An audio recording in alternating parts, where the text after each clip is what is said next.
Messi গোল দে, Messi গোল দে, এদিকে এদিকে এদিকে। আমি খেলবো না কাকা, কালকে সারা রাত জায়গায় জায়গায় ইউরো কাপ দেখেছি, আমার ভালো লাগতেছে না খেলছি। কলাম যে কোচে কত করে খেলবো না, তাও মাঠে নামাইছে। এ ভাই তুই হাফ টাইম পর্যন্ত খেল, আর আমি ঘুমাবো। এ লাইটটা বন্ধ করে দিতি না স্টেডিয়ামের। ফাউল, দে ফাউলের শট, মিস। এদিকে ডে পাউলের ফাউল করা শুরু। দেখি তোমার জুতোটা পলিশ করে দেই।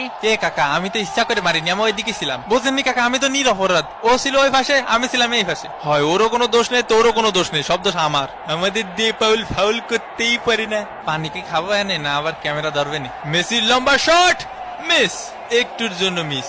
ইসরে কাকা, আয় আমরা ট্রেন লাইন খেলি, খালি ক্যামেরা এদিক ধরে কেন? হাফ টাইমের বাঁশি বেজে উঠলো।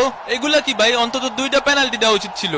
হাফ টাইম হয়ে গেছে, অন্য কোনো পেনাল্টি পাইলাম না। পেনাল্টি ছাড়া আমরা খেলি? ওই একটু ধৈর্য ধরো, ধৈর্য তো দেবো দেবো। আরে আমি কি বলছি দেবো না? দেবো। মেসির কর্নার কিক, লোতারো মার্টিনেজ।